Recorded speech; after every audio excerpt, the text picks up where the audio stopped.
Quer duplicar o valor da sua assinatura? Agora assinar o Observador dá acesso a todos os conteúdos e benefícios e ainda há uma anuidade ACP Bronze grátis. Terá vantagens que vão desde plano de saúde gratuito a descontos em combustível. Esta é uma assinatura que vale por duas. Assine hoje em observador.pt com 45% de desconto. Fora são 10:01.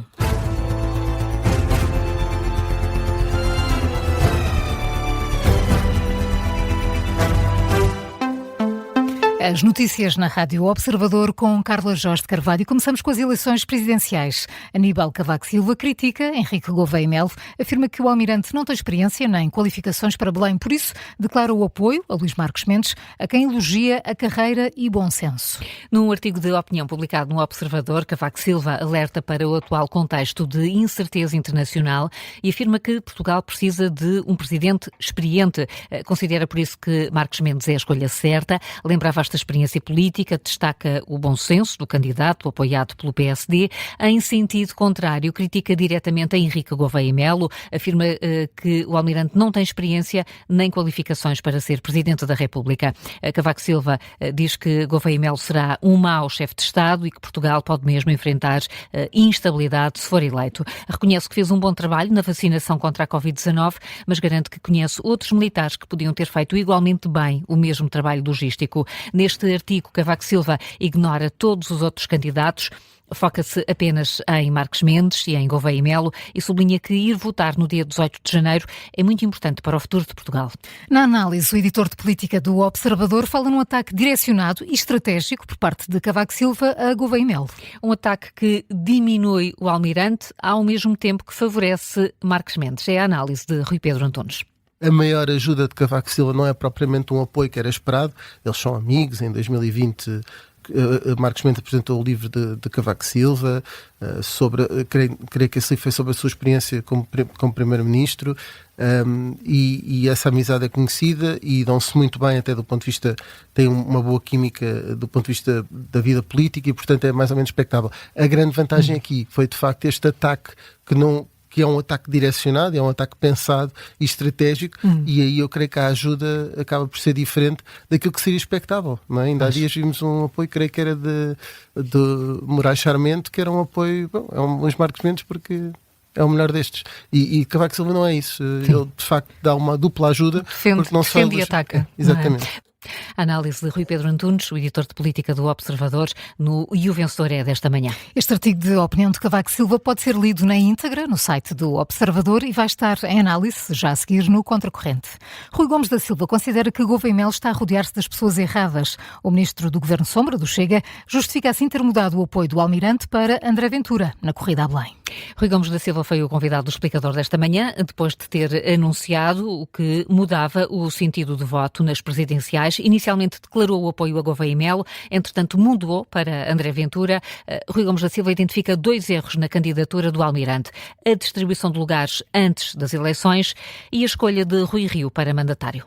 As eleições só estão ganhas no dia seguinte, depois de se contarem os resultados. E aquilo que se passeia era uma sensação de opulência, uma sensação de Fausto, uma sensação já de distribuir as benesses e os despojos de guerra, de uma guerra eleitoral que ainda nem sequer tinha começado. Primeiro ponto. Depois, perdoar-me-ão, mas eu acho que, ou perdoar-me-ão as pessoas que estão mais sensíveis a esse assunto, mas escolher o Dr. Rui Rio para mandatário é um erro de palmatória. O ex-ministro dos Assuntos Parlamentares do governo de Pedro Santana Lopes recusa dizer se revê nos cartazes polémicos da campanha presidencial de André Ventura. Ainda assim considera que há um problema de imigração em Portugal. Há ou não há situações de excesso de pagamentos de subsídios de pessoas que não trabalham? Há. Se isso corresponde a um grupo étnico ou não, sabemos que não corresponde, mas esse grupo étnico possivelmente está lá.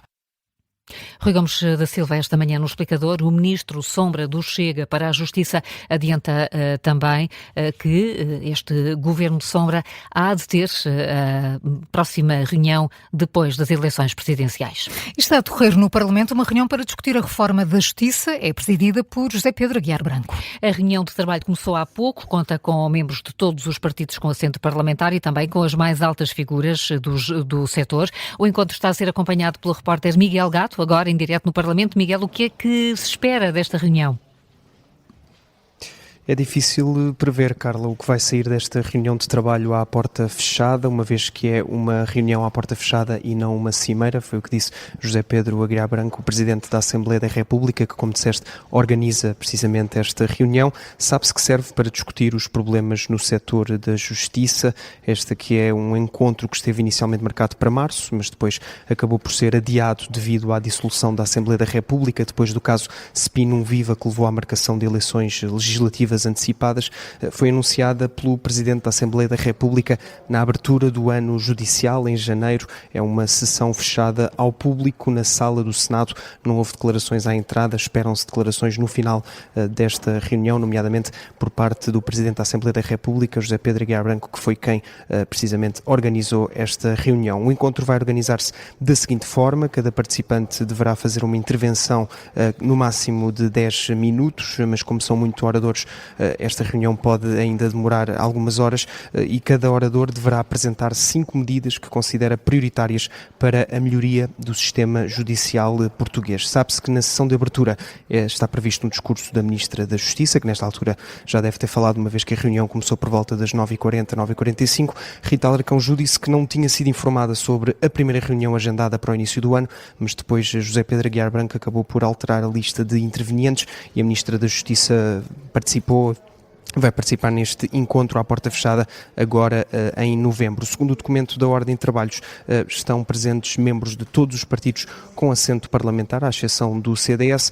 e entre os convidados estão, por exemplo, o Presidente do Supremo Tribunal de Justiça, João Cura Mariano, e o Procurador-Geral da República, Amadeu Guerra, assim como vários bastonários, como por exemplo da Ordem dos Advogados, da Ordem dos Solicitadores e dos Agentes de Execução e também da Ordem dos Notários, assim como associações e vários sindicatos do setor da justiça. Em diversas intervenções públicas, José Pedro Aguiar Branco tem insistido na urgência de uma reforma do setor e, ao lado do Presidente do Supremo, pretende aqui ser o impulsionador da reforma da justiça, um tema que é falado em Portugal há várias décadas, mas que nunca passou à prática. Vamos ver então, Carla, quais é que são as conclusões desta reunião na sala do Senado, um debate à porta fechada sobre o setor da justiça. Aguardemos então, Miguel Gato, pelas conclusões à saída deste encontro que decorre a esta hora na Assembleia da República para discutir a reforma da Justiça.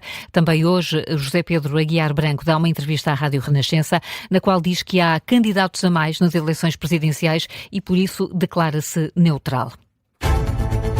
São agora 10h08, daqui a pouco há contracorrentes hoje sobre a corrida a Belém. Primeiro, Carla, que outras notícias estão em destaque?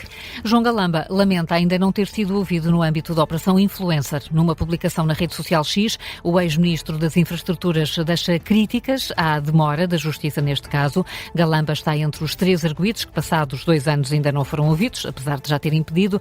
Também Nuno Lancasta, antigo presidente da Agência Portuguesa do Ambiente, e o advogado João Tiago Silveira ainda não foram ouvidos. A Ministra do Trabalho, Solidariedade e Segurança Social está a ser ouvida no Parlamento no âmbito da proposta do Governo do Orçamento do Estado. Maria do Rosário Palma Ramalho promete reforçar o Fundo da Segurança Social e anuncia uma poupança de 40 milhões de euros através de mecanismos de controle de fraude e de pagamentos indevidos. São para já os destaques desta audição. Hoje é o último dia para os partidos apresentarem propostas de alteração ao orçamento. O Observador avança que, afinal, o PS só vai propor um aumento permanente das pensões se o Governo avançar com um bónus no próximo ano. Hoje há 7 distritos sob aviso amarelo do IPMA por causa das previsões de chuva: Viseu, Leiria, Coimbra, Viana do Castelo, Braga, Porto e Aveiro. A chuva deve continuar durante o fim de semana. O IPMA prevê também uma subida ligeira das temperaturas nos próximos dias.